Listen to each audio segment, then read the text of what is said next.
Evening, all, one and all. Hello. How very well are you all? I hope you are all having a very good evening today.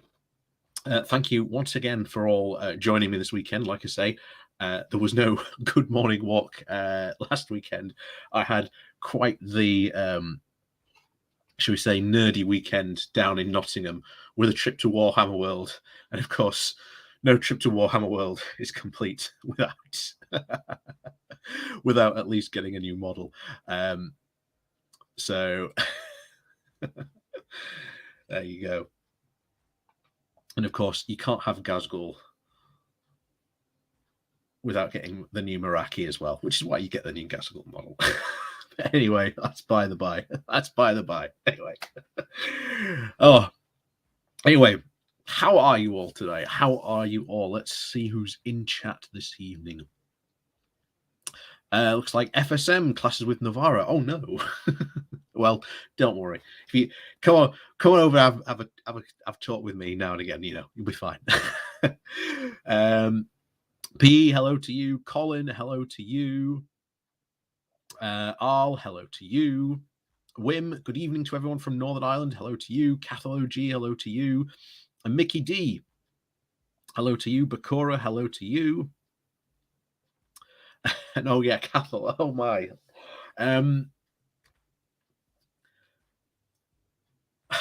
Let's start off before we go into anything else addressing what happened last Wednesday. For those of you who might missed it, I decided to have a conspiracy theorist on to talk about Ukraine. And quite frankly,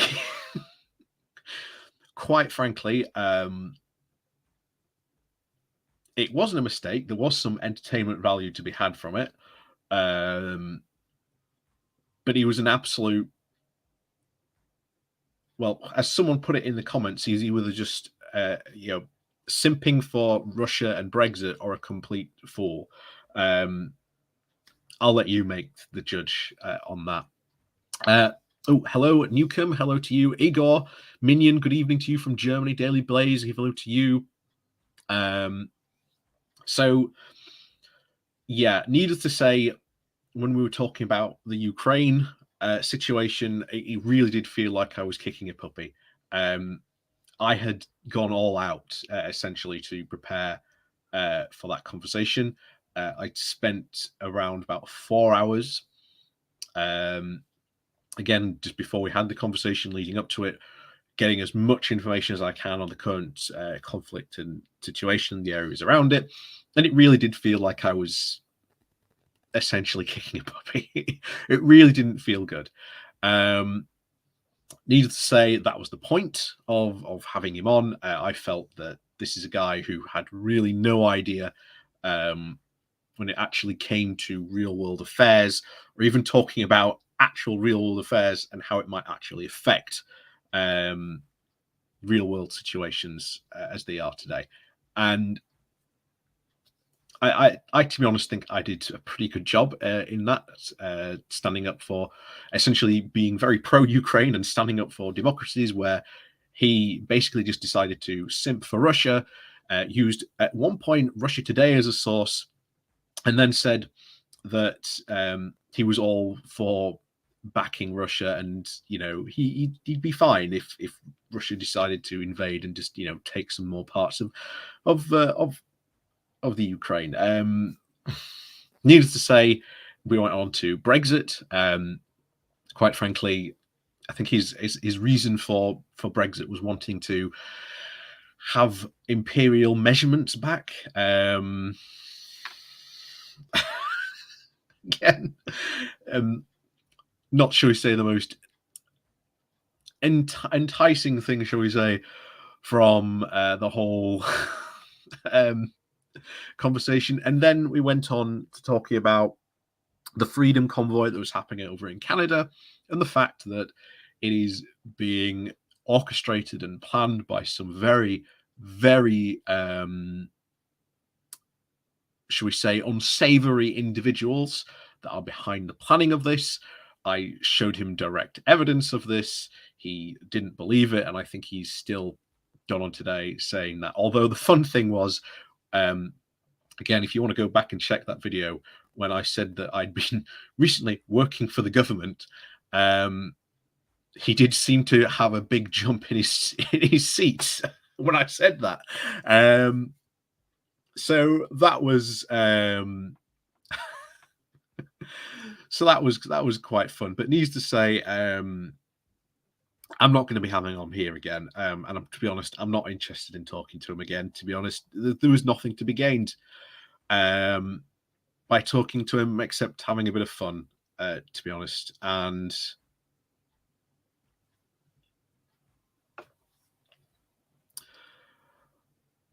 that was it really. Like I say, it was the last live stream I did, so if you want to go watch that later, by all means, be my guest. But yeah, it was, maybe it was a mistake to have him on, maybe it wasn't. But needs to say, I think I proved my point that he really shouldn't have been talking about current affairs when he really had no idea what he was talking about. And bearing in mind, one of the videos I watched was him and another conspiracy theorist guy talking. I meant to be talking, have a conversation about Ukraine. They talked about the situation all about for a minute, maybe even less than that, and then they went on a complete tangent for the rest of the video and never even bothered to talk about Ukraine again. Like I say, some people should definitely stick to their wheelhouse, and not only to the Ben guy who we had on last week, but the Crow guy as well. Can't remember his name. Maybe stick to your conspiracy theories, guys. But oh my, back to some actual reality today. Back to some proper reality conversations, because that's where we are today.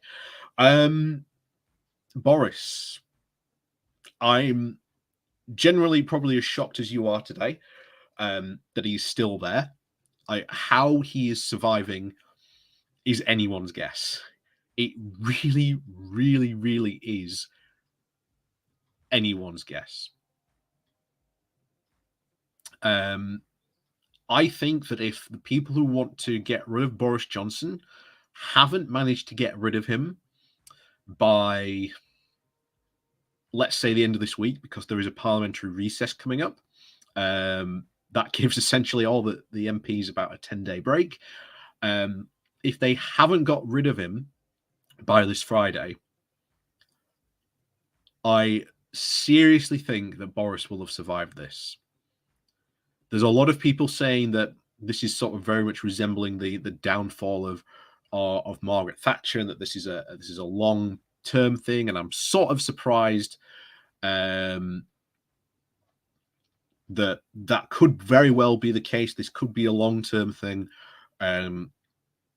Maybe Boris again is really on the out, but it's going to be in like maybe a couple of weeks' time, maybe in a month's time. Because it does appear, and obviously today we've had the bombshell photo dropped today of the Prime Minister at one of these Christmas parties that he did not attend. Of course, Dominic Cummings also getting his boot in, also tweeting out as well at the same time that isn't the only photo of Boris at one of these parties that he never attended. Needless to say, if this photo has indeed come out, it's not going to be too surprising if there will be other photos that would, shall we say, come out as well. The other thing is, again, Igor's beating me to it. Igor Minion, you are right.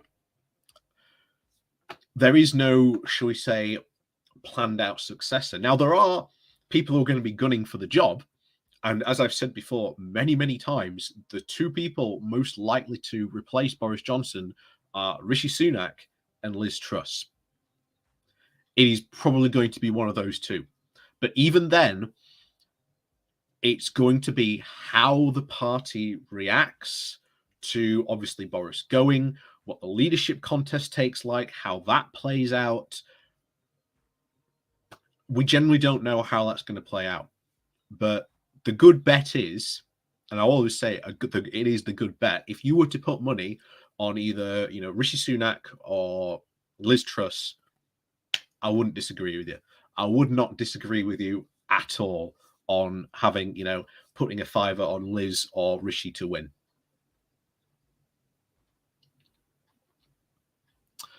Yeah, you are right. How many bombshell photos does one need? It's like Trump saying he can just shoot somebody and his supporters would back him. Cults of personality work that way. Indeed, they are at the moment. They are very, very, very much in the thrall and the cult of personality of Boris at the moment. And you can see this just this week, the benefits of Brexit paper, which was really, really quite pathetic. I was tempted to go through that today, but we might maybe save going through that another time, because to be honest, like I say, out of the two papers, I really want to go over the levelling up paper, because the benefits of the Brexit paper, don't get me wrong, is very pathetic, but the levelling up paper is even worse than the Brexit benefits paper, because the Brexit benefits paper is even more hilarious when you consider that this is meant to be the flagship policy of this government. It is a central pillar that is holding up Boris Johnson and the Conservatives. And yet they've offered nothing. Sure, they've offered, more regional mayorships. Okay, fine and good, but are you going to give these regional mayorships the decision-making power? And not only that, as I talked about in a video today, which will be coming out tomorrow, if you are not prepared to give these councils money,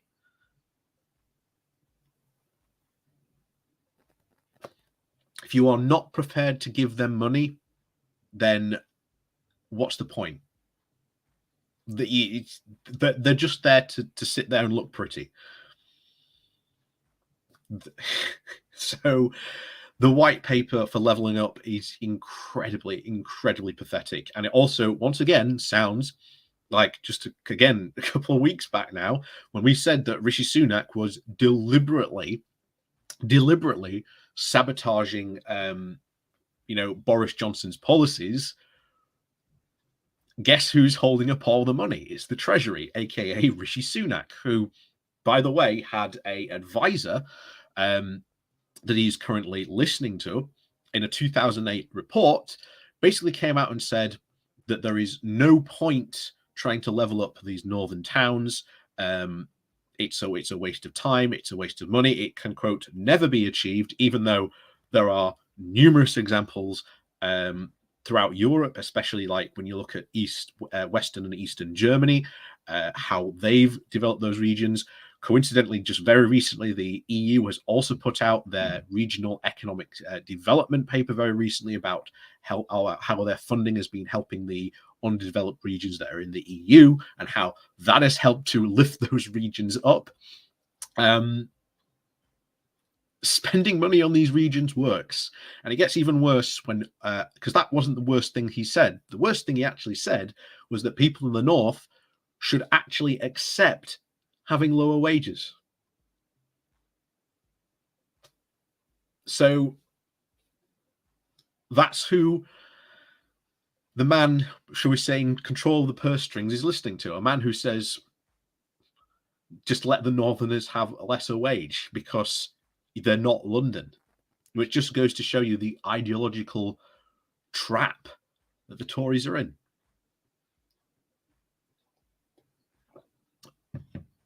Oh, anyway, we might be having some special guests this evening. I don't know. We'll see if any of them turn up. We'll see. I know some of them have said that they might turn up, but I'll leave it as a surprise. If they turn up, well, they turn up and say hi. If they don't, well, they don't turn up. But anyway, like I say, I haven't planned for them to turn up. But if they do, it'll be a nice surprise for us all. So, let's get into Jacob Rees-Mogg's new job, being the Minister of BO. or the Minister for Brexit Opportunities, which, by the way, when you look at the government website for his responsibilities, it is still blank. that's it. Jacob Rees-Mogg is a minister who, again, championed for Brexit, said, "Oh, there's going to be one of these wonderful opportunities," who is now the very minister in charge of describing and putting forward these Brexit opportunities. Quite frankly, I'm glad he's in that position because he's got a lot of, shall I say, work to do if he wants to try and prove that Brexit is a success. And oh, by the way, question times today. I don't know if anyone saw it. A hilarious moment that will probably go down in history. The MP for Dover area, can't remember her name now for the life of me. So I'm sure someone will put it up in chat. I'll ping it up when it comes up. But her question today was to the Prime Minister that her constituents were absolutely infuriated about the queues that were going on at Dover, and that this was somehow not the fault of Brexit, but the fault of Brussels and their red tape.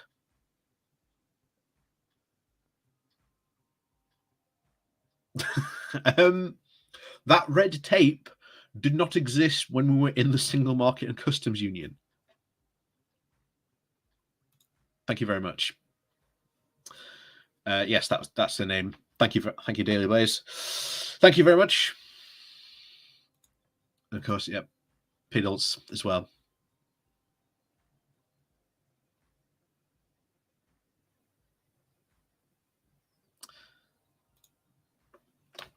But yeah,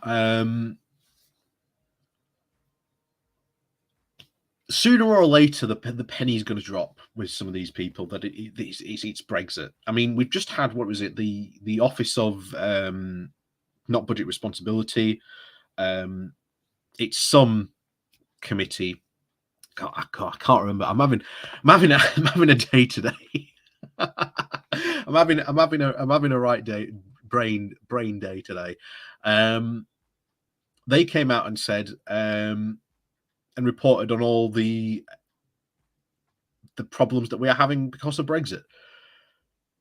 Not once mentioned, by the way, in Parliament today, which again I think's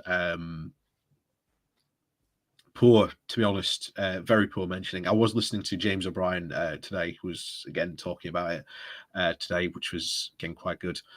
But anyway, yes, Jacob Rees-Mogg on his new fancy position, because quite frankly, this is a naked man with a leaf trying to cover himself, and quite frankly, it really is. Jacob really is now the emperor with no clothes. He's been crowing ever since 2016 about all these Brexit benefits, all these wonderful opportunities, and now he is the minister in charge for finding those opportunities and putting those opportunities forward. So quite frankly, I'm really happy that he is in that position, because this is the guy who's always saying that there are all these so-called opportunities. So crack on, Jacob, crack on. I say, let's show, prove us wrong, prove us Remainers wrong. So let's go into this piece that covers this in the New European. So, like I said, this is from the New European with the title of "Jacob Rees-Mogg's new job is a joke, but this farce is a fig leaf for tragedy." As the man himself. So, the day after announcing the appointment of the arch-Brexiteer and man-about clown Jacob Rees-Mogg as the new Minister for State for Brexit Opportunities and Government Efficiency, the brand new government webpage for the ministry had a big blank space under his section headed Responsibilities. The thing is, it's not even that surprising. In fact, it's probably the most sensible thing this government has done for a while. Why hand your opponents another stick to beat you with when they have already so many? It's almost as though Boris Johnson and his own team have decided the jig is completely up, but just doesn't matter anyway. So why continue the charade of governing for anything else than individual benefit and personal survival? Pretty true, to be honest there. On the other side, of course, of the looking glass, there are no taboos. Anything, however ludicrous or scandalous or even fanciful, can be said or done. No matter that, quote, words have consequences. The quote that Speaky Lindsay Hoyle, as he said to rebuke Jonson this week for his slur claiming that Labour leader Keir Starmer failed to prosecute serial sex offender Jimmy Savile. So why not create a ministry for Brexit opportunities, despite the glaring lack of the same? And why not name the man who once said that it might take 50 years to reap the opportunities of Brexit to lead it? He's the man who knows a bit about opportunities, because the city firm that he founded, Somerset Capital Management, opened 2 investment funds in Dublin ahead of the hard Brexit he championed because of fears of being cut off from the European investors. So far, so farcical and cynical. But behind the narcissistic, smug buffoonery, an economic tragedy is already unfolding, and it will not be blustered away. Less than 24 hours after the Johnson appointed Rees-Mogg to the new Ministry of the Sunlit Uplands, the Cross-Party Public Accounts Committee, that was the name of the committee, or the PCA, came out with a very blistering report into how new Brexit red tape has hammered Britain's trade with the European Union. And this is another thing that we see quite often now. The idea of all this red tape. Oh, we can get rid of this red tape. No, you can't get rid of this red tape, because this is EU red tape that you have to make sure is wrapped around your parcels to make sure it can get into Europe. You know, there's no way to get rid of that red tape. You just can't get rid of it that way. But this is what a lot of the Brexiteers, and I'm sure we'll be hearing in a couple of weeks, the idea of, oh, we can just cut away all this red tape. But you can't, because it's Brussels red tape, not UK red tape. And it was the stuff that we didn't even have when we were in, again, the EU, the single market and customs union.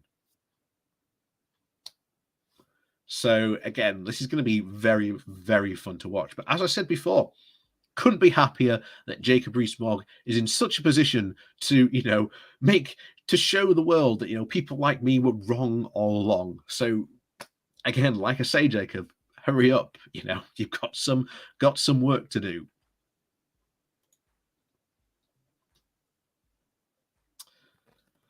The new border checks in place since the beginning of the year have hiked business costs and even hobbled trade, it said. Things could even get worse in September when the EU brings in stricter checks, and unless Johnson's government works with Brussels to reduce the delays at UK ports. The transition period ended on the 31st of December 2020, and since that date, trade volumes have been suppressed by the impact of COVID-19, the EU exit, and wider global pressures, the report said.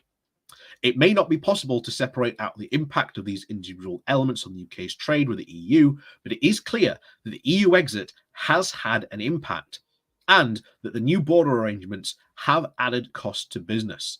We have repeatedly raised concerns about the impact of changes in trading agreements on businesses of all shapes and sizes, and we remain concerned. Meg Hillier, the chair of the committee, said, "One of the great promises of Brexit was freeing British businesses to give them the headroom to maximise their productivity and contribution to the economy. Even more desperately needed now on the long road to recovery from the pandemic, yet only more detectable impact so far is increased costs, paperwork and border delays. None of this, of course, shrinks opportunities. Hence all the jokes on Twitter featuring the newly minted Rees-Mogg lounging around on the green benches of the House of Commons. But once again, the joke may very well be on the British people." Like I say, none of this is going to end up well. None of this is going to end up well at all. Like Rees-Mogg, Johnson had his own doubts about the benefits of Brexit. And the story of two Daily Telegraph comments, one pro-Brexit and one anti-Brexit, that he'd already ready to go before he even declared his hand, is very well known. Even in 2018, he realized he'd made a mistake. He knows he's effed up massively, and now he's working to get himself out of this mess. Johnson's newly appointed director of communications, Gultel Harrow, told the New Europeans editor, Matt Kelly, that year. And again, this is the guy who later came out and said, oh yeah, Johnson's not a complete clown.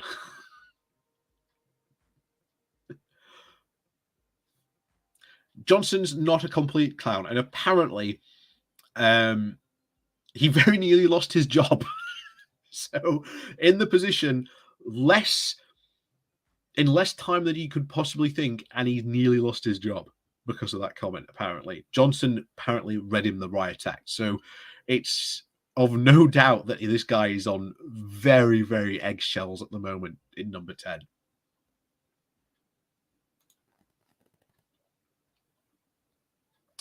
Of course, the most telling element of Harry's indiscreet assessment is the pronouncement that Johnson reportedly used to get himself out of messes. Johnson was solely concerned with his own fate, not that of the country, and he is still playing that game today. Monday's mini reshuffle was basically a very crude attempt to pull in his dwindling band of loyalists closer so that they can form a human shield as he staggers under the weight of Partygate. The very real and disturbing fallout from his Starmer Savile slur and all the other non-ideological storms of his own making.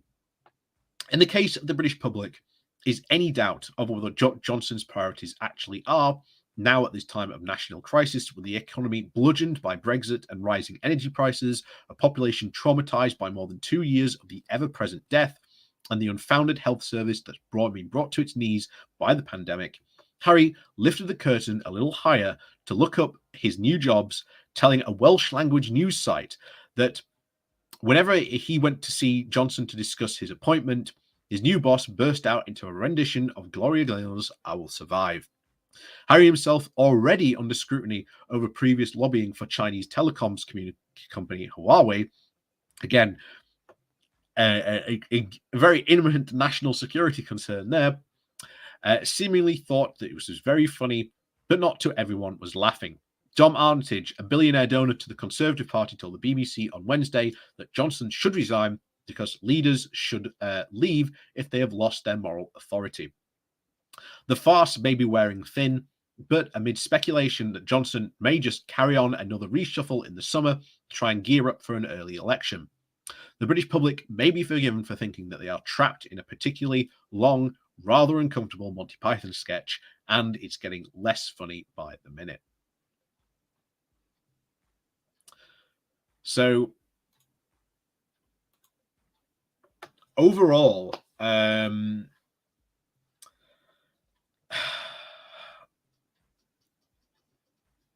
this is getting to the point now of all this. This is the state of our government, and none of it is good. It's generally hard to try and find words to put in to how all this generally feels. It really, really does. It really, really does feel really difficult to try and describe how this feels. We've got an absolute farcical prime minister. He's got an absolute cabinet of talentless hacks, to put it bluntly. He's appointed, quite frankly, and generally quite rightly, Jacob Rees-Mogg to head up the Brexit Opportunities Ministry post. Again, go, Jacob, go. Find those unicorns, Jacob. Find them, hunt them down, bring them home to roost. It's generally difficult to see where this goes, to be honest. And again, talk of at the end of the article there about yet another potential early election. It's not the first time that we've been hearing this. Even this guy, even this guy, this guy, he says, if Johnson goes, there should be an election. So that could lead to very interesting things as well, because then who's the leader of the Conservative Party then? Is it Liz Truss? Is it Rishi Sunak? Who knows? There were a lot of people again saying that today's comments on PMQs, that a lot of Starmer's comments today of calling Rishi Sunak the loan shark chancellor were basically attacks in preparation for him being leader in waiting. In fact, Starmer even made comments basically saying, him and Rishi need to make the decision about who's going to lead the party. So even Starmer thinks if there is a next election, it's not going to be against Boris, it's going to be against. And to some point, he's right about that. There probably won't be Boris will probably not be leading not the Labour Party, the Conservative Party at the next general election.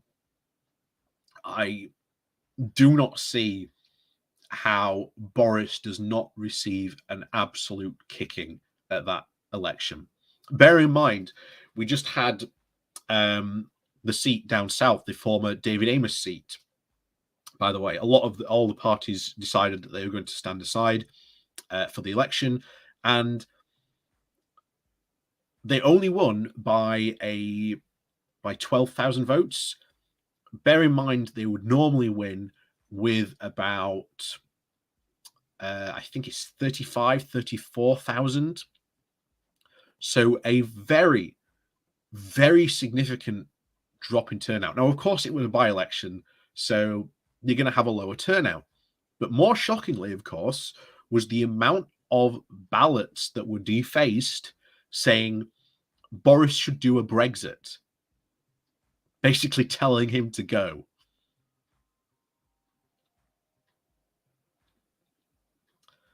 So even elements in the non-Conservative parliamentary party are now saying Boris should go. Currently, at the moment, when you do the arithmetic, there's roughly around 15 letters, if we take the public statements as fact, that 15 Conservative MPs have handed in their letters to the 1922 committee. Now, of course, it's worth talking about how that process works. Because first of all, that those letters handed in, they need about 53 letters, I believe it is, to actually get the process rolling. And then that will trigger a no confidence vote. No confidence vote is a secret ballot. So no Conservative MP will be able to tell who supported who. And that's the thing, I think, the big worry. I think even the MPs that want to get rid of Boris are so scared about going to a no confidence vote because they are so worried that Boris would win. And even then, if he does win that vote of no confidence, and let's say more revelations come out and more bad stuff comes out, they cannot do another one for about a year. And I think they now realize the amount of scandals and stuff that Boris is essentially, dragging behind him.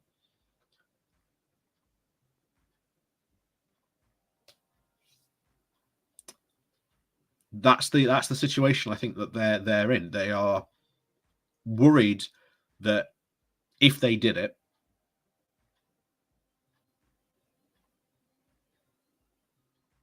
then they might lose the no confidence vote.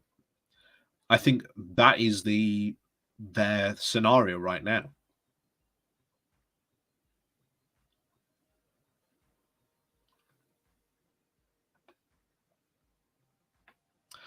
I think a lot of people, and again, there's obviously a lot of people talking about Boris resigning.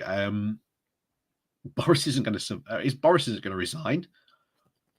You know, this is it's like Trump. No matter how bad Trump got, the Republicans could have chosen at any point to like rein Trump in. They could have at any point that they wanted to. They could have reined Trump in very easily, but they didn't choose to do that. They could have gotten rid of him. They had two opportunities to get rid of him, but they didn't get rid of him because it was all about that electoral magic. Same for Johnson. He won this massive majority, and the Tories are so worried that they will lose that massive majority at the next election.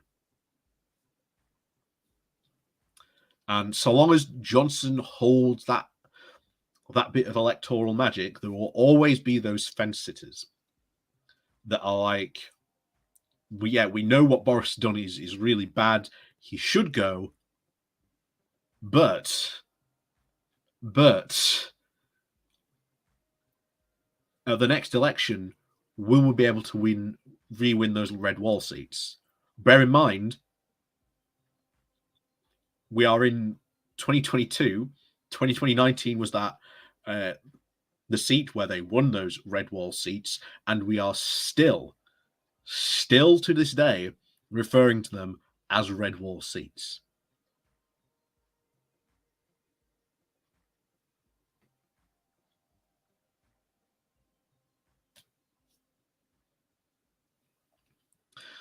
And it is the 2019 intake. And I've talked about the 2019 intake before of Conservative MPs from the Red Wall that have the most to lose. They have been desperately trying to distance themselves from the rest of the Tory party, saying, we're not like the rest of these Tories. We're not like them. Desperately trying to separate themselves. And they have been some of the most vocal opponents to Boris Johnson. The levelling up white paper, I am surprised, very surprised, that none of them have seriously come out and challenged it. But then again, it's not like they had any real concrete ideas themselves how to level up the country. But there you go. So that's really the current situation that we're in.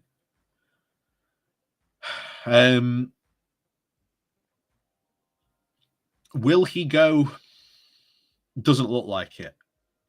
Is this going to be a long, drawn-out affair? Almost certainly. Could there be a summer election, as this article predicted? Possible. It's possible if he pulls a cabinet reshuffle this summer, as the article suggested, he might go for a early general election. Again, we've talked about a lot last year about there being an early general election, and I've talked about what Starmer needs to do in order to prepare for an early general election. In fact, just this week, I had a letter from the Labour Party asking for funds to donate to the general election campaign fund. So even they think that it is entirely possible there could very well be an early general election. And if that is the case, Starmer and his team really need to prepare for this. Because once a general election is called, it's 6 months from being called. And 6 months is not a lot of time to get out a really good, detailed, election manifesto.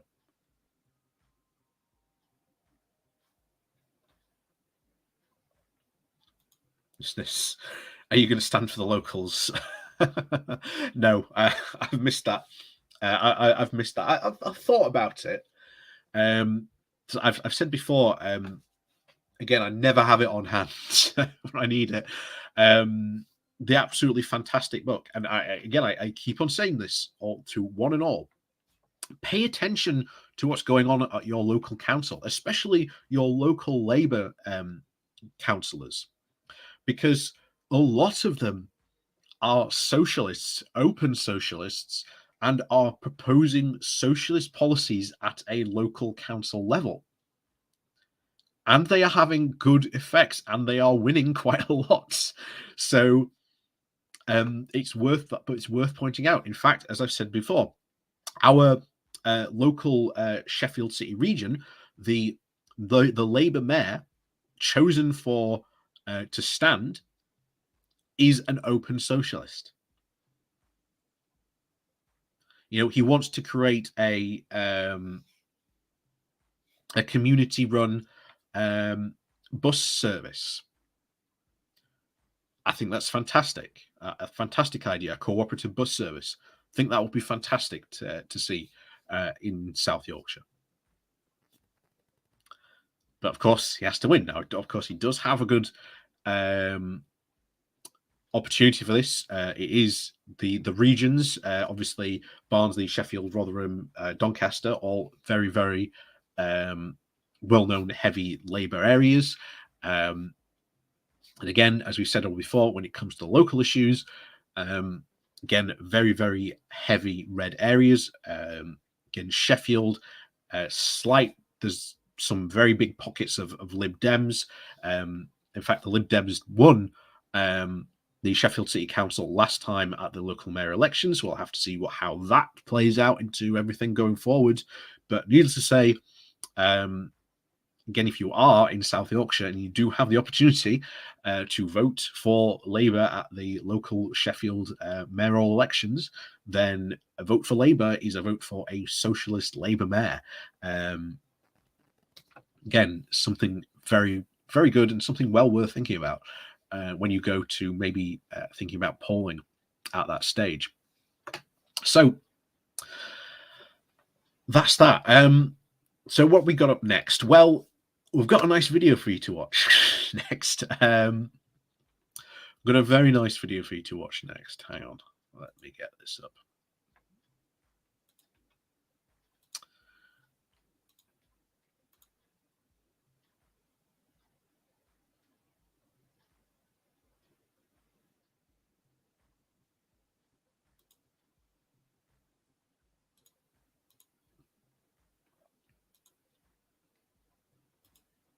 There we go. There we go. Much better. This is quite a good, quite interesting speech and topic to be talking about. It just happened today. As you can see, it's the breakup of the Brexit coalition. And this is something that's really interesting to talk about because we are seeing this happen right now. At the 2019 general election, a lot of people decided to coalesce around the idea of Brexit. And all these different people came from all different backgrounds, all different walks of life, all different ideologies. But one of the main things that held them together was, of course, getting Brexit done, and of course, Boris Johnson. Because lest we forget, the other big thing at the 2019 general election was it was a referendum on also who should be Prime Minister, Boris Johnson or Jeremy Corbyn. And unfortunately, lots of people decided Boris Johnson would be a better Prime Minister. Yeah. But that's the case. Unfortunately, that was one of the things that played out at the 2019 general election. But of course, that's what happens. And I've said many, many times, that's what happens when you decide that you aren't going to play politics and you aren't going to play the PR game. You let your opponents dictate the news that comes out about you and your party and your policies. And that's what happened to Corbyn. Of course, there were other things as well, needless to say about that, but that was a very, very big influencing factor of what happened and what went down there.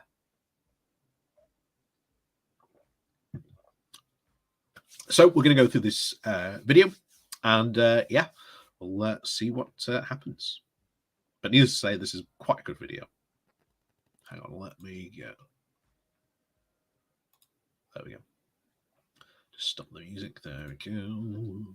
There we go.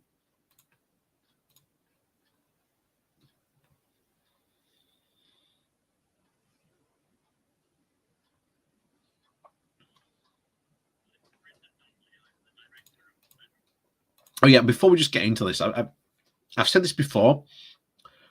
Forming coalitions, even with Conservatives, depending on what you want to achieve, is quite a good idea. So I am very much for forming a coalition with Conservatives who want to get back into the EU. I have no problem forming a coalition with them to achieve that aim. Now, I'm not talking about a coalition government. I'm talking about a coalition to achieve a specific aim. So I've got no problems, shall we say, calling a conservative, not like a conservative, a member of the European movement, because again, we share those similar aims to want to rejoining that. Oh, there wasn't any sound from that. Oh no. Hang on. Have I? Yes, that might be why. I might not have.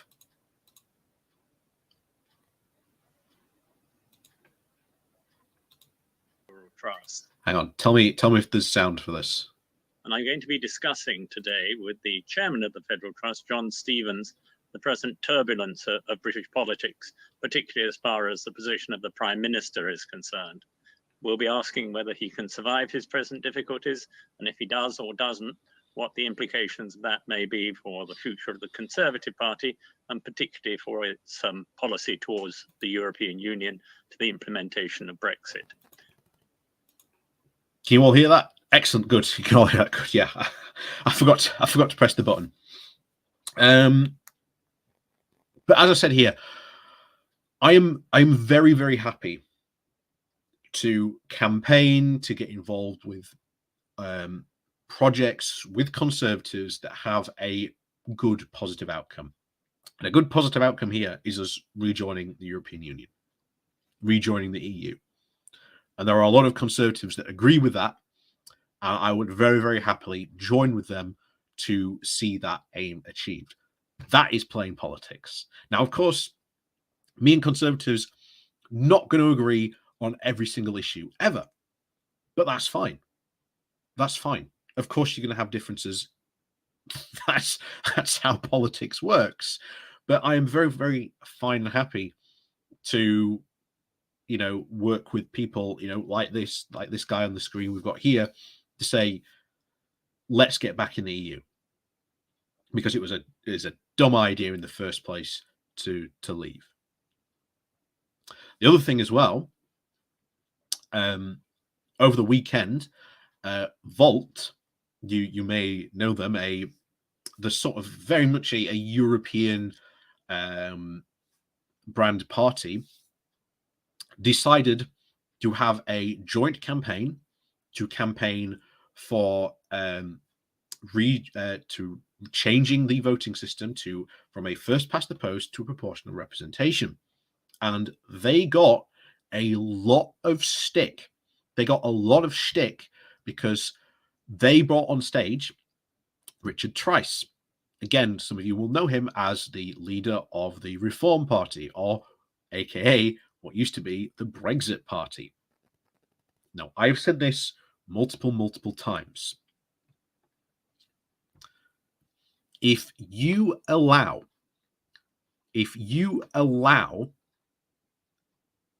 the Conservatives or the right to control the call for reforming the voting system, then they will get to dictate what it looks like, what it becomes.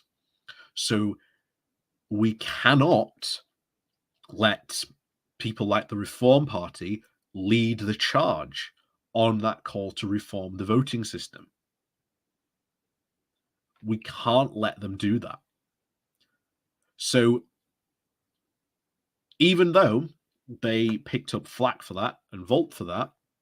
I am very happy that at least they recognize the fact that there are people on the right who do want to reform the voting system for not only the House of Commons, but even get the House of Lords into a voting system of like proportional representation. And as I've said before, the House of Commons is a harder sell, but the House of Lords is a really, really easy sell for a lot of people changing that voting system. So anyway, let's continue with this because but now you get the point about that. I just want to make that sort of very clear about that. John, over the past few days, there have been a number of articles suggesting that Boris Johnson's time is run. Max Hastings said something like that. Daniel Finkelstein said it. And a prominent donor to the Conservative Party, John Armitage, is quoted today as saying that he thinks that Johnson's position has passed the point of no return. Do you agree with that? And if you don't, what are the factors that you think may keep Johnson in place? I don't agree with it. I think Johnson's position is much stronger than it appears. There's clearly a lot of build-up of feeling against him, but I think it lacks the coherence to bring him down. And it's just as somebody else said earlier, there is no clear successor. That is one of the things that is stopping this.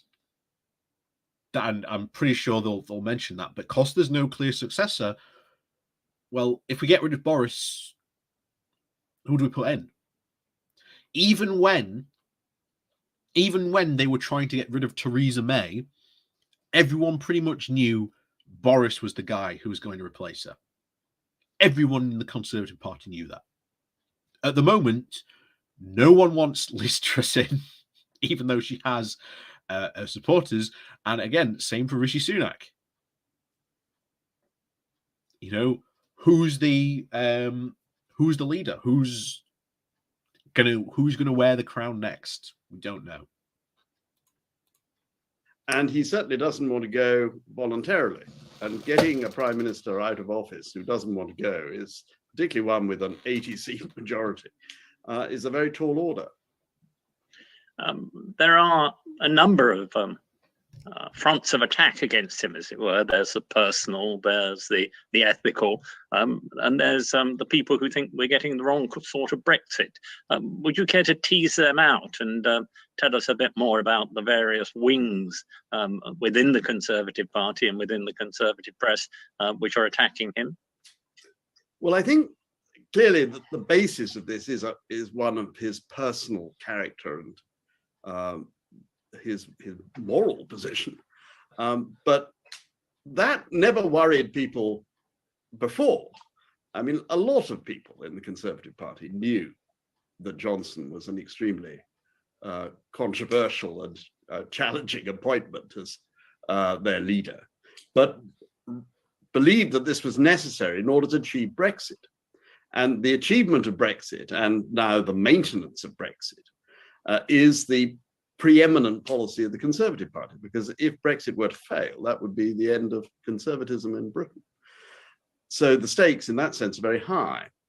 I think what is new in the current situation is the emergence of the fact that because Johnson can no longer be guaranteed to attract electoral support to maintain Brexit because of his personal failings, that those who have wanted Brexit, a particular type of Brexit, have started to rationalize removing him in terms of ensuring that they get their way to have the sort of Brexit which they want, which is, to simplify, Singapore on Thames. It is that part of the support. Yeah, and we've said this again. We've said this before. Singapore on Thames.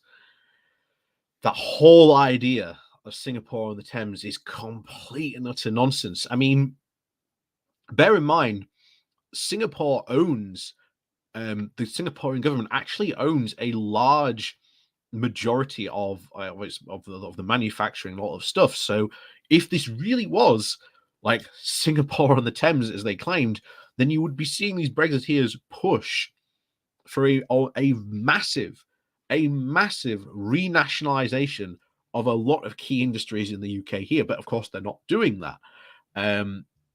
They mainly talk about the quote low tax, but even that's not true.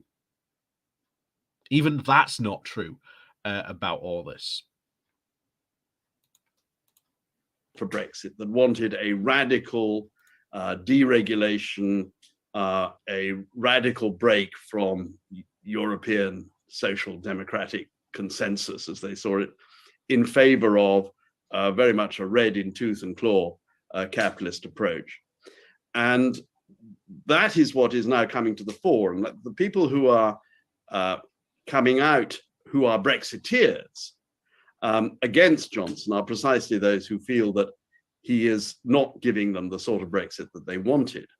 And of course, the Brexit project was always a split one. There were the English nationalist support for Brexit. Yeah. This will probably be, again, if there is really to be an early general election, as maybe we're starting to see now coming out, the shadows of talk about it, then it's very, very likely at the next general election we will see Singapore on the Thames not only be talked about by again prospective Conservative MPs, but as the way forward to revive Britain's lagging economy, getting rid of all this EU regulation and all these other, European democratic things that we have. We want to be sort of more free and move away from that. Of course, when people, I think, actually realize what that actually entails, then people might not be, shall we say, too inclined to actually vote for that. Because, as we said before, people in the UK, when they are polled about regulations, massively actually in favour of the high standards and the high regulations that we have here in the UK. And of course, more warnings coming very recently about obviously the Australian trade deal and us having to accept chlorinated chicken and hormone-fed grown beef. That is not going to go down very well at all. Not only that, but the next general election, the Lib Dems have an absolutely fantastic attack road to attack right into the Tory heartlands to get the farmers on their side. Because if you haven't been, again, paying a bit of attention at the moment, a lot of anger in the farming communities up and down the UK, not only just about the rewilding initiatives and the lack of even proper attention and care, the removal, of course, of the European subsidies fund that many farmers almost relied on to grow food and own and operate their farms. We talked about, obviously, Jeremy Clarkson's very reason he put forward to try and build his new cafe to diversify was because he was losing all these funds. And it's not just that. These are a ton of problems in, the pork industry, the butchering industry that obviously supplies that side. They can't get the workers still that they had last year. That's still going to be a problem this year as well when we see it again.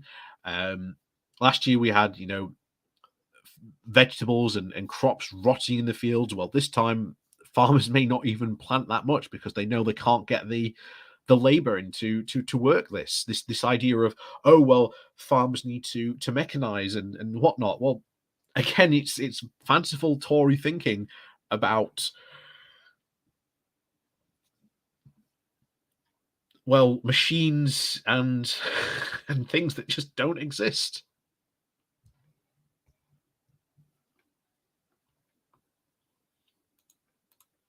Brexit, which focused on the interests and the values of the Red Wall, the north of England, against the perceived elitism and lack of interest in the whole country of the southeast of England and of London. And there are those who actually represented very much that elitism of the southeast of England and London, but from a hardline capitalist position. And that coalition was fundamentally unstable. And what is happening now is that Jonson is wrapping himself in the support of the English nationalists and is perceived to be against the interests of the Singapore-on-Thames brigade. Yes, but it was one of the insights of Dominic Cummings, whose role in this attack on the Prime Minister is perhaps worth speculating about further, that there wasn't ever going to be a specific kind of Brexit advocated during the referendum campaign, because he knew that that will put off some set of potential supporters. But there was another... And we've talked about that again before. You can go back and you can see the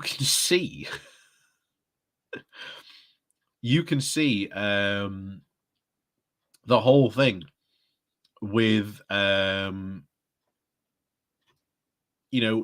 Daniel Hannan saying, we're not talking about leaving the single market. Only a fool would talk about leaving the single market. And yet here you have Daniel Hannan leaving the single market.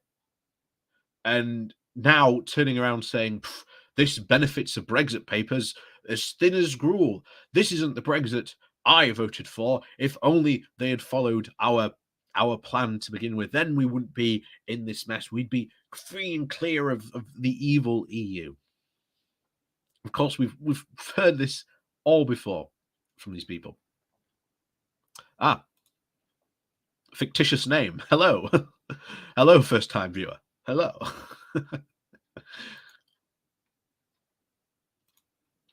Other element to this obscurity, to this ambiguity, which was that, as you say, there were always a number of important supporters of Brexit who had this idea of being able to install the minimalist state as a result of Brexit.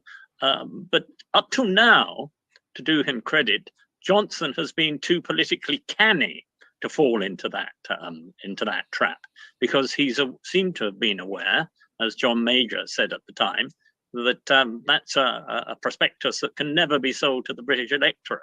And Jonson has avoided this Singapore-on-Thames rhetoric. Do you think now, as a result of his weakness, he's going to be forced to go down that path? Is that? I've said it before. I've said it again earlier in this video. Time and time again, when the British public is polled, they are in favour of regulations. And again, just a couple of weeks ago, well, was it?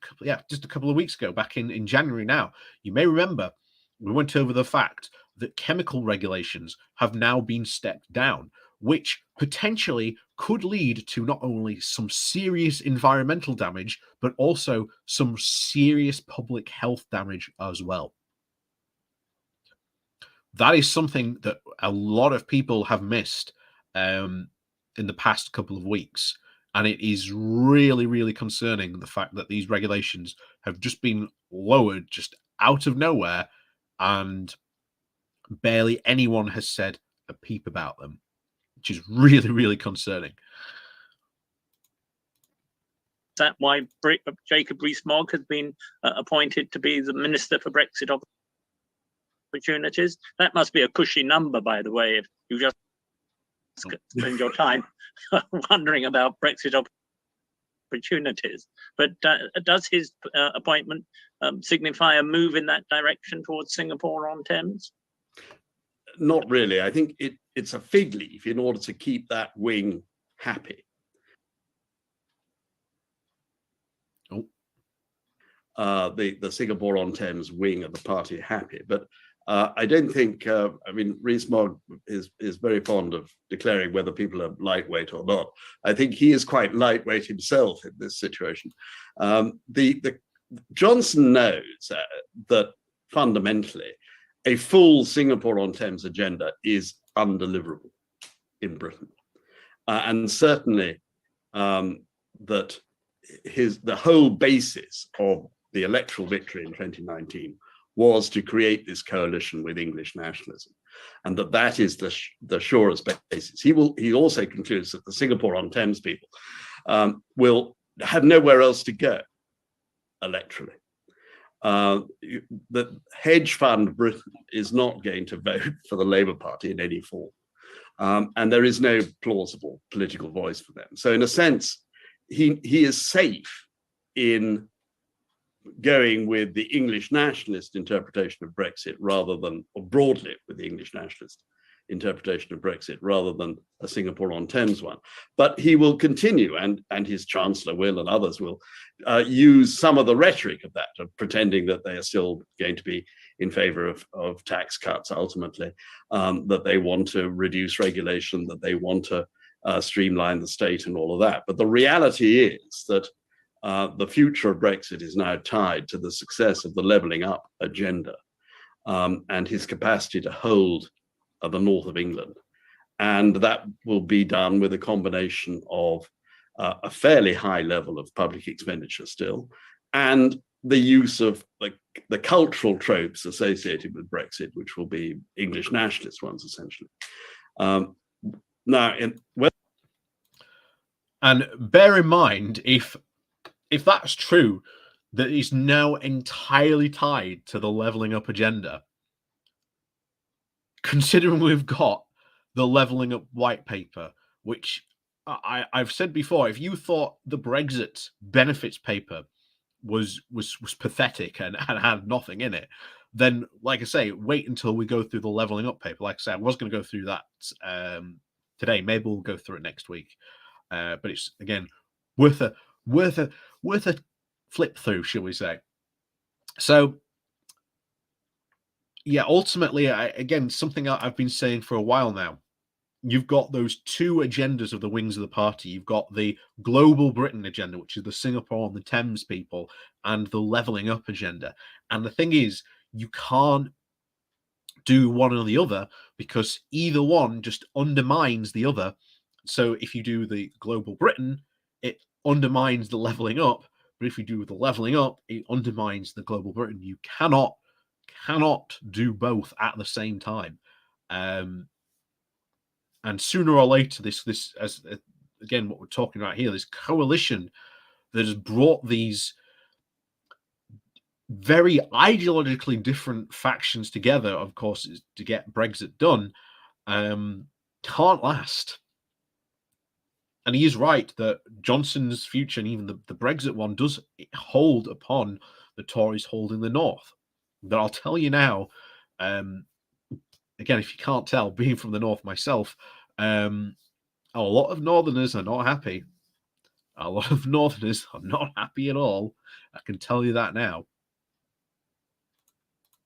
Whether that is capable of working in the long run is quite a different question. Do you think that it would make any difference to Conservative policy on Brexit over the coming years if Johnson were replaced, or would it be exactly the same correlation of forces for anybody who replaced him? Well, it would be the same essential problem of balancing the two sides of the coalition that created Brexit in conservatism. But Johnson's strength is that he is far and away the most plausible banner carrier for the English nationalist wing. No one else who is in contention has a comparable capacity to appeal to that constituency. And that is why I think he's going to survive. And I don't think that ultimately the rival Singapore-on-Thames constituency have enough capacity to remove him, because they, as I said earlier, they have nowhere else to go. And he can throw enough to them in terms of promises on taxation and on not going overboard on expenditure, in building, in having essentially the large state solution that is required for the north of England, in order to keep them happy. Now, it is true that he could, further scandals could undermine him. But whoever, if he were to be replaced, I think it is less like.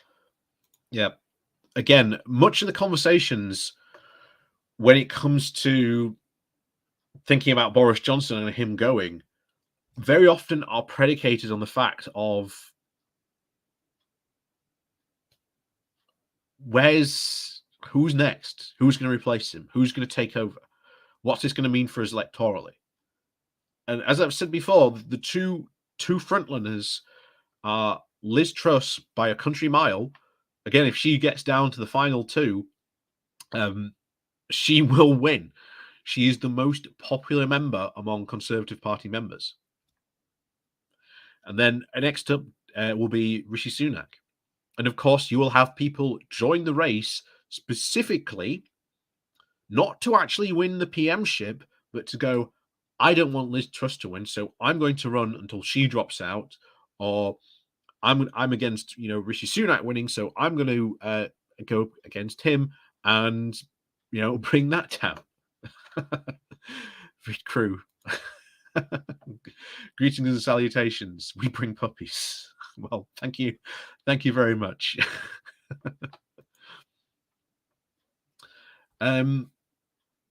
So yeah, that is generally a big question about that. You've also got large sections of the non-conservative parliamentary party that still like Boris and aren't going to be happy that he's gone.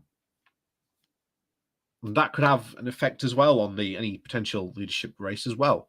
Like I say, any leadership race that happens, it's all to play for. It could be anyone's game. It may not even be the eventual final two winners, or the final two people that get to the final two might not even be Rishi Sunak or Liz Truss. For as far as we could know, they could run an absolutely horrible and disastrous campaign and be knocked out at the first hurdle, for all we know. So, like I say, it's going to be interesting to watch, to say the least. Likely to be someone who is capable of holding this coalition together. I think he will. They will still try to do essentially the same policies as he is pursuing, but they don't seem. I think it's difficult to imagine someone being more effective than he has been in attracting the English nationalist vote. Last 20 years in the Conservative Party have shown the power of ruthless and energized, determined minorities to drive the Conservative Party in an ever more radical Eurosceptic direction. May not this be such a time in which the ERG don't necessarily agree they've got nowhere else to go? That if there are further scandals, they may think that there is somebody who is less capable of resisting their extremist pressure than Jonson, and this combined with doubts about his personal electability may, over the next few weeks or months, particularly if the elections are bad in May, create a fundamental crisis of the regime, which Jonson won't have an answer to. Well, That's a valid point, actually. Could a faction like the ERG form around someone and put someone in power who is essentially their patsy, who is essentially does what they say? They are the puppet masters and the puppet dancers to their tune. That's something I hadn't thought about before. So that could be another possibility we could very likely see from a possible Conservative race, because this, especially the upcoming Conservative Party race, is going to be how these new blocks form. Because you're not talking about just the ERG anymore; it's not just them. Because you've got, again, the European Research Group, COVID Recovery Group, the woke group, the net zero group, again, Northern Research groups. There's about 6 or 7 groups now in the Conservative Party, as well as other smaller groups that aren't, shall we say, more to the forefront, like the ERG or the Northern Research Group or the new Net Zero Group are, that are also more in the background. So maybe they think, well, if these other groups can have their their voices heard, should we have our voices heard as well? Should we now come to the forefront on more of these issues as well? That is very possible. That's not something I've considered before, but that could be a potential scenario there. That's something I hadn't thought about before. It's possible to have a very strong Brexit agenda while playing to the English national interest rather than the Singapore-on-Thames interest. Here, it would be much tougher on Northern Ireland, on the protocol, on immigration, much tougher perhaps on moving away from EU regulations with a protectionist effect. I think there are a range of things that can be done that will play to that agenda. What is the dispute is whether there should be a radically smaller state and much lower taxation and all the rest, and to do with financial regulation and things. But where Johnson has a weakness is that the essence of that nationalist agenda is very much tied up with the maintenance of the Union. And this is true, obviously, with the Northern Ireland Protocol. It's also true with Scotland. And Johnson's real Achilles heel is in playing the champion of the English nationalist or the cause, is this confusion between English nationalism and British nationalism and the maintenance of the Union.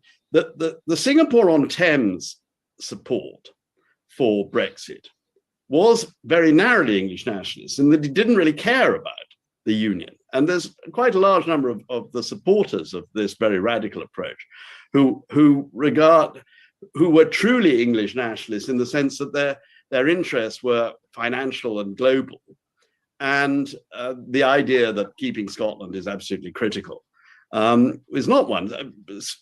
The Chancellor has been wide in part of the criticism of him as a potential rival to Johnson has been that he doesn't care about the Union. He has no feel for it. He's very much a global person, not a British person in that sense. And other people who are of that low regulation, minimal state approach are narrowly English in that sense. They're not interested in the whole paraphernalia and historic resonance of the British nationalist case. And sure, number 3. Just follow me on Twitter, and I'll follow you back. And yeah, we'll have a natter, as they say. That's fine. Johnson's real problem is that in Scotland he is absolutely toxic, and in fact, the fact that the Scottish Conservative Party has almost unanimously come out against him in favour of his departure is potentially a real problem, because come any election in Scotland, it's very difficult to see what will happen to the Scottish Conservative Party in those circumstances if he is still leader. So that, I think, is where the fault line is for Johnson. It's not that he is pursuing an English nationalist agenda rather than a Singapore-on-Thames agenda. It is that within the English nationalist agenda, there is this British nationalist agenda with which he's not able to really be very credible. And that's why the real issues for him will be the Northern Ireland Protocol and how to deal with Scotland. It was very interesting to see Ian Paisley Jr. Expressing his doubts about the commitment of the Conservative government to the Union, and his fears that the interests of Northern Ireland, as he conceives of them, were going to be subordinated to those of London. If Johnson is expelled or ceases to be Prime Minister on the basis that there's a further scandal that he's been proved to have lied to the House of Commons in a particularly flagrant way. Do you think there's any chance that that would rub off on the credibility of Brexit, or is the Conservative Party and the Labour Party as well so far committed to Brexit now that nothing can make any difference? Well, the problem is that the Labour Party has concluded that in order to defeat Johnson and defeat the Conservatives, if Johnson goes, it must fight on the same terrain, that they are fighting over the soul of the north of England. So they are contesting on the battle on what is essentially English nationalist, British nationalist ground. And that has led them to conclude that they can't talk about reversing Brexit. They have to satisfy those who voted. Yeah, and I think this is a dumb idea by Starmer, because you can't make, he calls it makes Brexit better, the way that he's talked about it. You can't make something bad worse. Now, you can, Starmer could, if he wanted to, just say, well, guess what? We're going to rejoin the single market customs union because that's what you said. That's what, pointing at Boris Johnson, that's what you said would be a fine, acceptable Brexit. If not, put it to another referendum. Just go, does the UK want to rejoin the single market and customs union? Guarantee you that would win. Now, if that had been the Leave position of saying, actually, no, we are going to leave the single market and customs union. This is the actual Brexit we are going to, the actual putting a physical picture of what Brexit was actually going to look like, they wouldn't have won. They wouldn't have won at all. Time and time again, when you get that coalition of people who voted Leave, there was a large, very large block of people who were voting for Leave because they didn't like the EU political institutions, but they liked being in the single market customs union. They liked that free movement area. They liked that free movement aspect. They just didn't like the whole EU parliamentary thing. That's what they didn't like, but they liked sort of everything else. So if there was to be that type of referendum, we would probably end up rejoining the single market customs union, especially as you could just say, well, look at Northern Ireland. Northern Ireland's a complete mess. Let's just rejoin the single market customs union, literally just solve it with the stroke of a pen. That's literally what they have to do.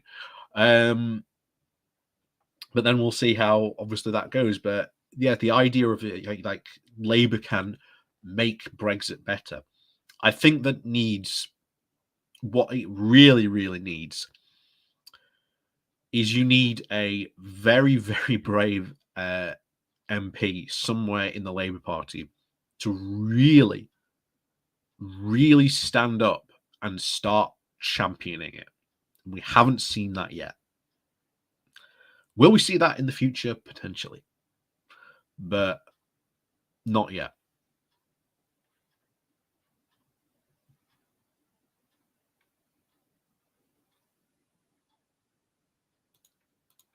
For Brexit. So rather than making the case that Brexit is actually catastrophic for the plausible levelling up agenda, and catastrophic, therefore, the interests of the north of England, which they're trying to appeal to, they've decided to essentially try to compete on the same ground as the Conservatives.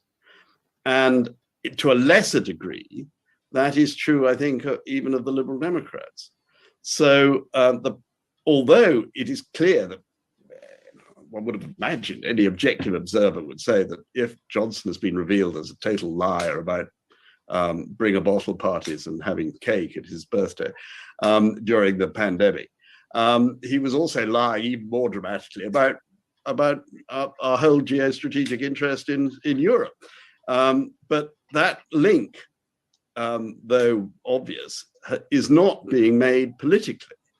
either by the Labour, certainly not by the Labour Party, or even by the Liberal Democrats. My own view is that Jonson probably won't survive. I think that there's an array of forces against him, which, as you rightly say, is disparate and sometimes contradictory. But I've been very struck by the way in which traditionally supportive media have been either explicitly or implicitly calling for his replacement. Daniel Finkelstein today talks about the way in which once a political charisma has been lost, it can never be recovered. And that does seem to me that Jonson is at a tipping point from which perhaps he can't recover. Thank you very much for your analysis. Unless you want finally to disagree with me again. Well, I just say that I think that the media, Rupert Murdoch and others, their view of Brexit was very much one which was much closer to the Singapore-on-Thames vision than the English nationalist and North of England one. And so what you are getting, there's no question that the real power of the Singapore-on-Thames vision has been its position in the media, in the Telegraph and in the Times and in the Daily Mail. And so that is why you're getting a disproportionate level of opposition to Jonson coming from that quarter. But I don't think it necessarily plays through to the weakness of his position in the constituency which he's endeavouring to appeal to, which is in the north of England and among the English/British nationalist voters who supported Brexit. We will see. I mean, clearly he is in a very weak and vulnerable position at the moment. But underlying his position is that he is still the best guarantor there is for Brexit, in the sense that he is the best person to appeal to the constituency which the Conservative Party believes its survival depends upon. If he goes, therefore, the potential chaos inside the Conservative Party, and therefore by extension, the damage done to the Brexit cause and its coherence of the Brexit cause will be enormous. Well, I think we've had an expert talk in the sense that we've left our viewers, listeners confused. Well, like I say, I think, yeah, to be honest, I think that's a very good analysis that guy's given. That's a very good analysis that guy's given. I can't very hard to disagree with all that. And that could be very well be the case. Why so many of these MPs that do want to get rid of Jonson haven't followed through on it, because they think that there is still a massive majority that still support him. And as I've said before, just because they get those letters to the 1922 committee doesn't mean that there will be then that they can then win the vote of no confidence. And of course, if you have that vote of no confidence, you can't have another one for a year. So it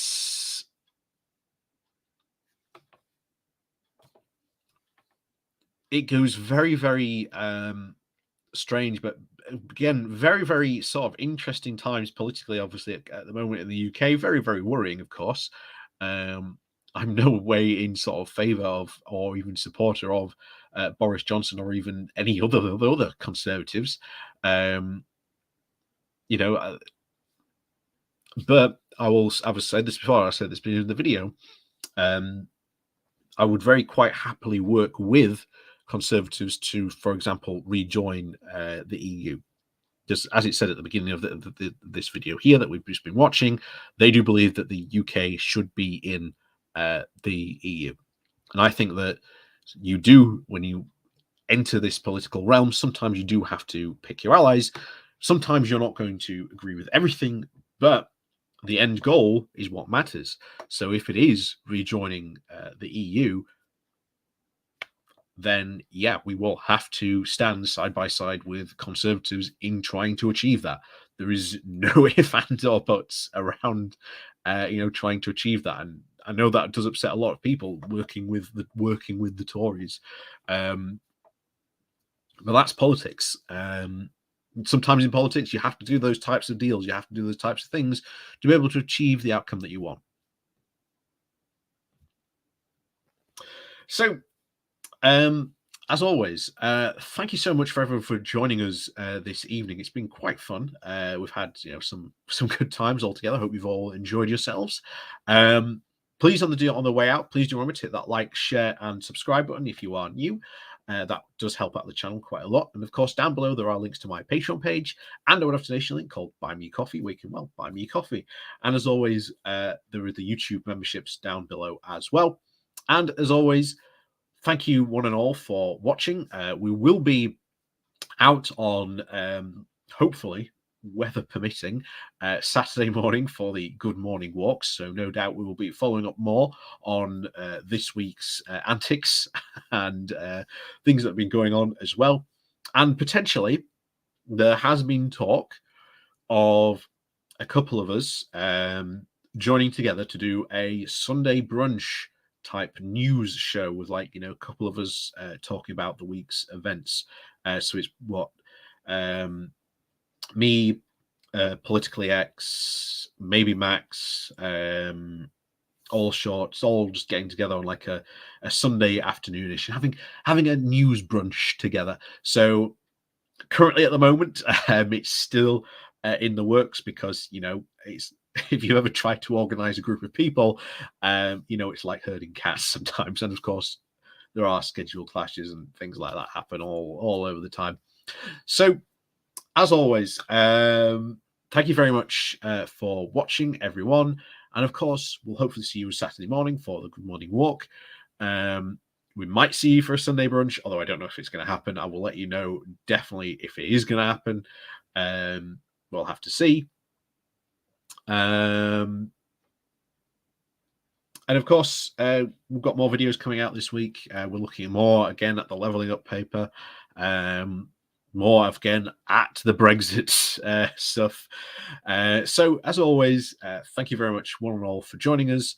And hope you have a very rest of your pleasant evening. And yes, we'll see you all very soon.